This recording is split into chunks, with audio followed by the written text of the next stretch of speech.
Ross here from Thomas Classical Modern. Welcome back to another video following on of our 1360 short engine build.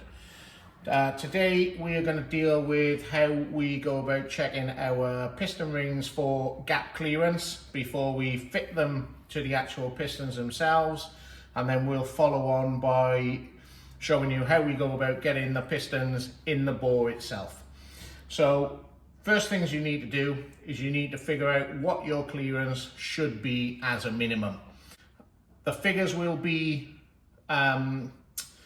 indicated to you by the manufacturer of your pistons stroke piston rings.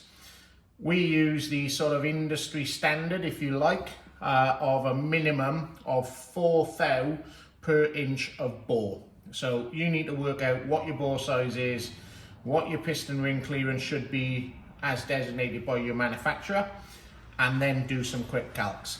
I'll just take you over now to our whiteboard and I will show you how we've already calculated what we need for this particular build.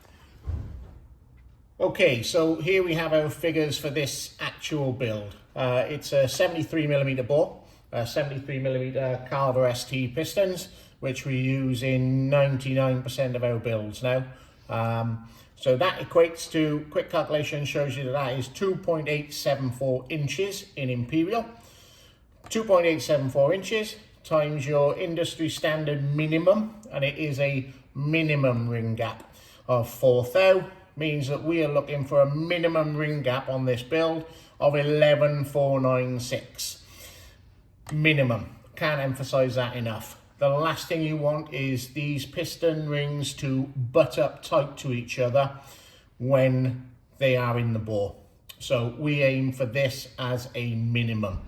It has been shown in various tests and papers and so on and so forth on different materials, both combinations of bore, engine block material, piston material, ring material, etc., etc. Ring gaps nowadays can run, especially on this piston, can run anything up to about 25 thou with absolutely no loss of performance, leak down or oil consumption at all. So bear in mind, as I say, we look for a minimum ring gap. Just to show you how these rings actually fit in these pistons, so it's a 3-piece oil control ring, which is made up of 2 very thin rings to go top and bottom, and a spacer ring that goes in the middle. 3-piece oil ring. Second ring, middle ring, in this instance, there are only 3 rings on these pistons, is a perfectly rectangular shaped piston ring, and the top ring in this instance has a chamfer that is on the inside edge of the ring. That is designed so that when the compression gases push down on that ring, a small amount of them are able to get inside of the ring land area there and push that ring out to the bore wall to help with your compression, and obviously again to make sure that the clearance is correct. So that's what I say, it's imperative that you measure this minimum piston ring gap. Quick schematic of how these rings fit: top, second, oil. Most ring manufacturers and piston manufacturers now, if they supply rings with their pistons, will have a schematic such as this inside of the packaging. They will also probably supply you with a designated ring gap thickness, but as I say, for these pistons, for this build, this is what we're aiming for as a minimum. So we will just move over to the actual block itself now, and we'll show you how we go about checking it. Okay, so here we are, all laid out, ready to go in order. 1, 2, 3, and 4 pistons in the order that they go in the cylinder block. You can see we have already checked the ring gap on these pistons, on these rings. So we will now show you how we go about doing that. I will do it now on cylinder number 2, but they are the figures that we've already got for cylinder number 1. So the first instance I will show you is the 3-piece oil control ring. So very, very thin top or bottom ring. These are not designated for any position in that slot. That is the center expansion ring, which interlocks as it goes in, and then that's a second scraper ring, exactly the same as the other, and those three pieces come together to make one oil control ring. You can still get one-piece oil control rings on some pistons, but these ones that we are using are the kind of norm now, realistically, your three-piece ring. Then we have our second ring, which, as we said, is perfectly square. You probably won't be able to pick that up on the camera, but that is a perfectly oblong profile just there. And then the top ring is the one that we said has the very small chamfer on the inside edge that designates that is the top of the ring. On these rings, you will also notice that they are marked with the numbers of the size on both the first and the second ring. That indicates, again, rule of thumb, unless the piston rings are marked otherwise, any markings on the piston ring should be to the top of the bore. And that is how we always fit them. Some piston rings come actually marked with the word top. Bit like a head gasket, that sort of thing. But in this instance, they aren't marked top, but they are numbered, and those numbers should face the top of the bore. So in order to check them, we'll do the most difficult one first, which is an oil control ring. These are quite difficult to do. A lot of people don't check them. We only check them to make sure that they are absolutely spot on, but we generally never have an issue with oil control rings. But how we go about doing this is you take one of your rings. In this instance, this is cylinder number 2, so we're going to check it in cylinder number 2. You place the ring in your perfectly clean bore. You then get the piston for that bore just to square that ring up in the piston.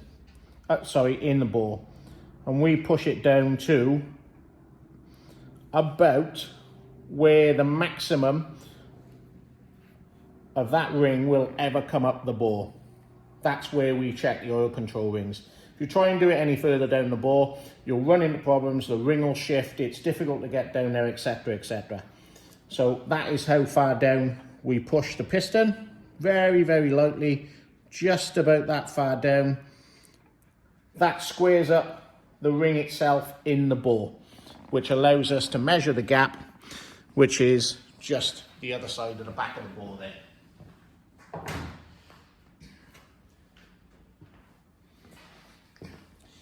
You then need to take your feeler gauges, and how we work is we know what our minimum clearance should be. In this instance, 11.5 thou. So we'll go with a 12 thou feeler gauge. And very gently on these ones, move it around and make sure that that 12 thou feeler blade goes in that gap that is created. And as you can see, it is very, very tricky to do with the oil control rings, purely and simply because they have no real contact on the bore wall. But that 12 thou feeler gauge absolutely flies in there. What we will do then is we will step up and actually find out what that gap is. So I will step up in this instance to 17 thou. And again, that goes in there. Very, very tricky to keep these oil control rings level.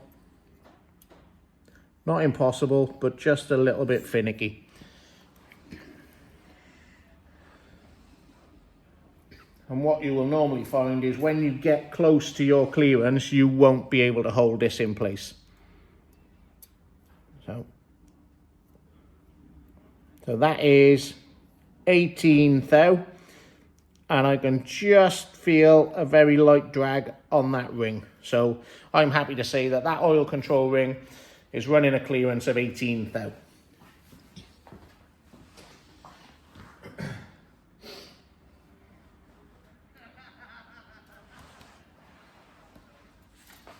We then do exactly the same with the second oil control ring. So slide that in the bore, and again you can see how loose those rings are in that bore. There's just no wall contact at all with that oil control ring because they are very, very thin. And then exactly the same, use the piston to push the ring square in the bore.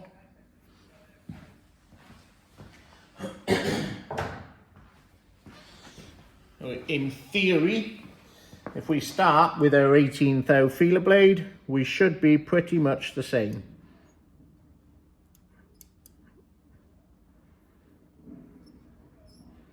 Which in this instance, it's not. It's actually a little bit tighter. So we go back down to our 11. Sorry, our 12, which is our minimum ring gap. And that flies in there. I'll go up to 16.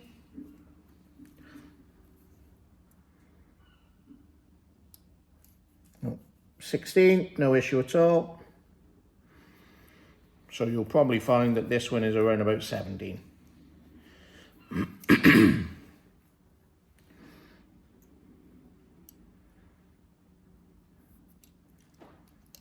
Yeah, which it is. Yeah. Again, hold them square as you can.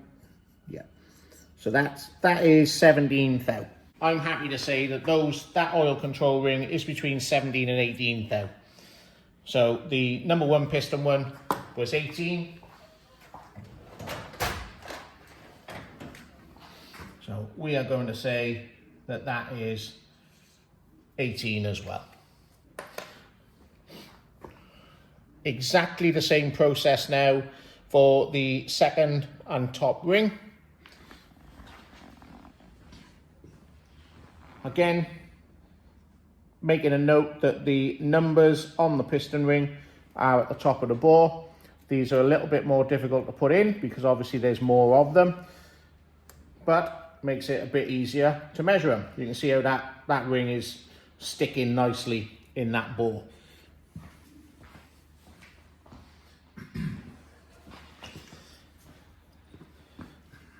And exactly the same procedure. Use that to push that down to around about the same distance. If we were checking this for wear, so for example, if this was an engine we were pulling apart and checking piston rings for wear, we would be doing this at a few different stages in the bore. So we do top, middle and bottom. In this instance, we have absolutely no need to. I have already bore measured these bores. They are absolutely perfectly parallel, as you'd expect, fresh from the machine shop.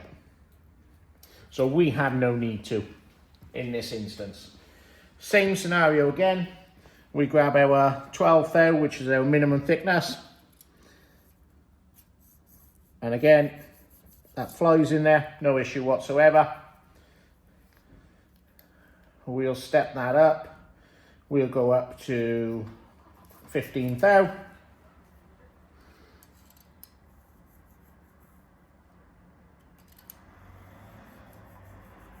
That won't go in there.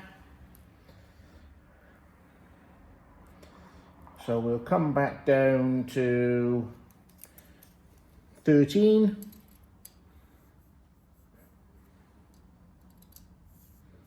So 13 is a very slight drag. Very slight. Just check that that's square, which it is. Yes, it is. So yeah, 13 is a very slight drag in there. So that one is gapped at 13. So pull the ring out.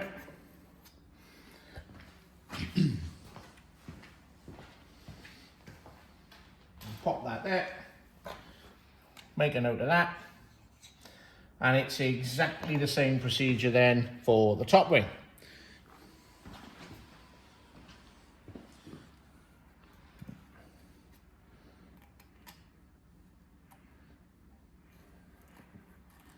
So, same again, get that started in the bore.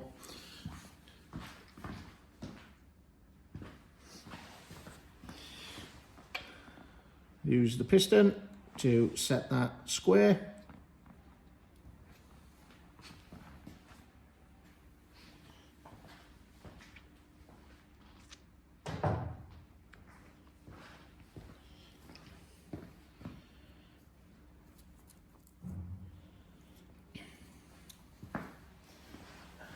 And again, take our 12th out, which is our minimum. It goes in there, no issue at all.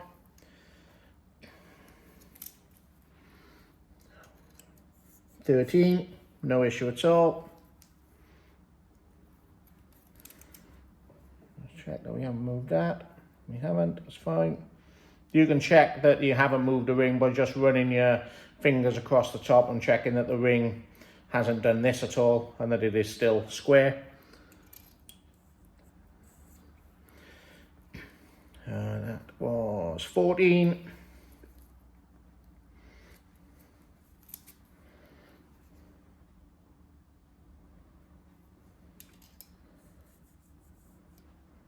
No, 15 won't go in there. So we just go back and confirm that with a 14.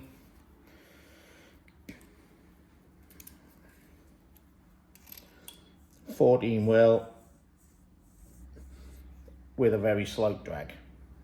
So that one is 14. So top ring clearance on that bore for this ring is 14 then.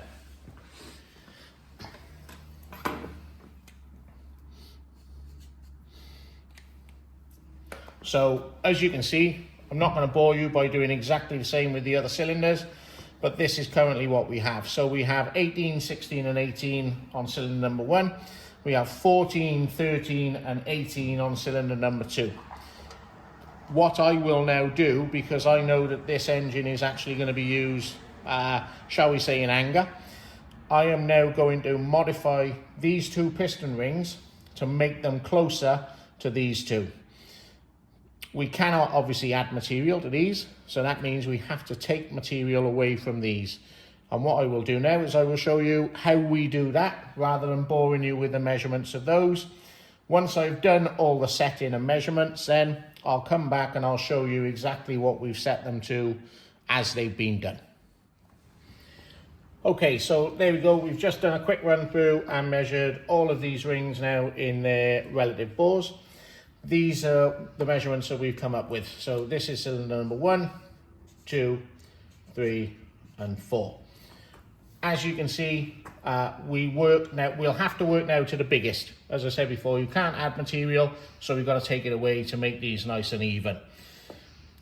So we will need to ring gap, or adjust the ring gap, so to speak, on all of these that are marked, to make them meet their largest.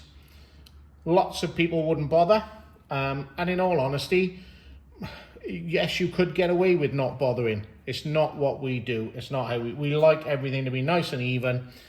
It makes the balance of the engine and the compression much, much better, makes the leak down much more even across the bores, and it's just the right thing to do.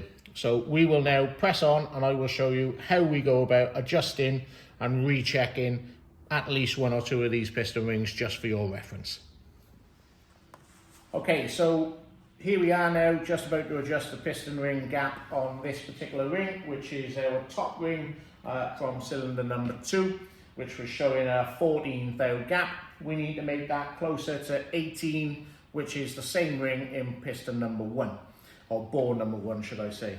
So all you need for this Some people have got nice ring filers and so on and so forth. I don't. I've never used one. All you need is a nice, very fine diamond file. Could actually pinch your missus's emery board or something like that if you like, or your own emery board for that matter. But that's all you need. Nice square flat file. Pair of clean soft jaws in your vise. These are ones that obviously we've made up for this particular purpose. And how we do it is, because I'm right-handed, I like to have the ring out of my way. We drop that ring into the vise.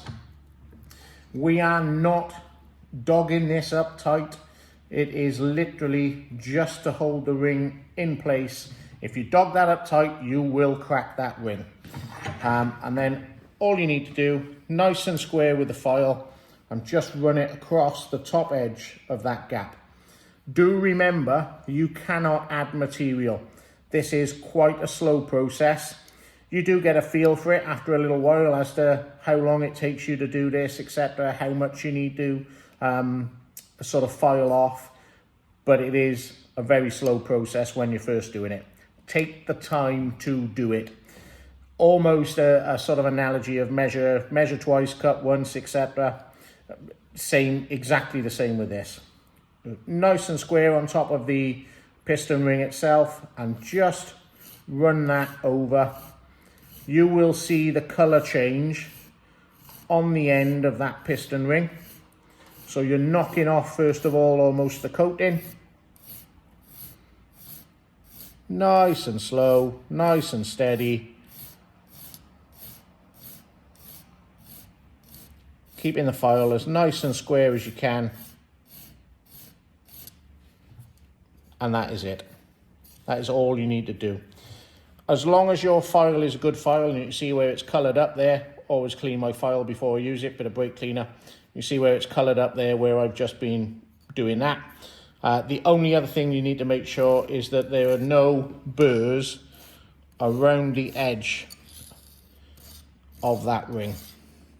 And that literally just needs a little rub over like that. Next thing you do, take the ring out, clean it thoroughly. I know you've not done much to it, but that ring now needs to be cleaned thoroughly.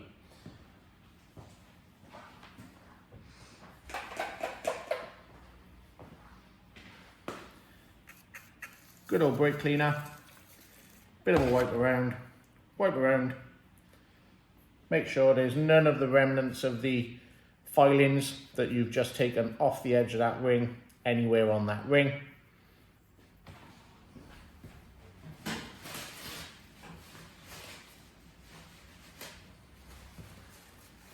A little wipe down with a bit of blue roll.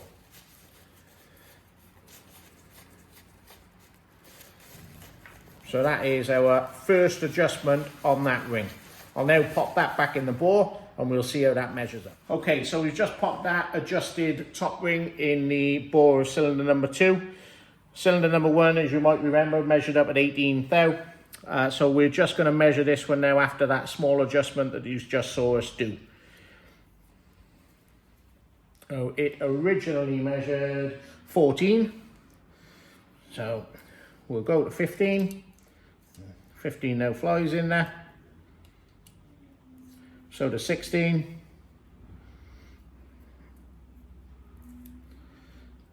Just go to 17. 17 goes in there with a very slight drag.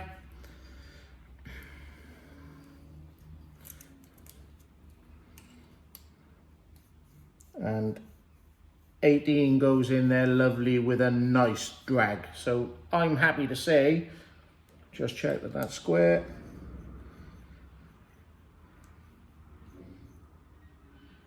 Yeah.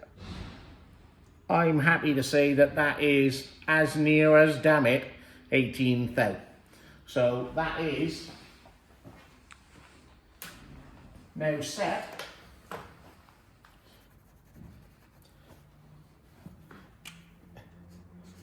Exactly what we wanted. That's absolutely spot on. So we will now do exactly the same procedure for all of these rings. As you can see, oil control rings don't really need touching. I'm not going to go chasing a thou on that oil control ring. Absolutely no point whatsoever. All the others we will now adjust, and we will get them as close as we can to each other, and I'll come back to you and let you know how we get on and what the final measurements are. Okay, so we are now all done with that ring gapping procedure. We ended up, as can be seen there now, so we have all of our top rings set at 18 thou, middle ring set at 16, and I did end up adjusting this oil control ring, so that is now set at 18, the same as all of the others. So we are absolutely certain now that the ring gapping procedure has been completed to the best of our ability. Okay, we'll leave things there for the time being. That's just a short further video of how we do things. Hope you found it in some way helpful. Look forward to seeing you on the next video, where we'll deal with fitting the pistons, the rings to the pistons, and then we'll follow that up a bit further with actually fitting the pistons in the block and how we go about doing that. So hope you find that helpful. Hope you enjoyed it. Please leave us a comment. Let us know if you think there's anything we're missing or something you'd like to see, and we'll try and cover it off. And in the meantime, please like and subscribe, and we look forward to seeing you soon.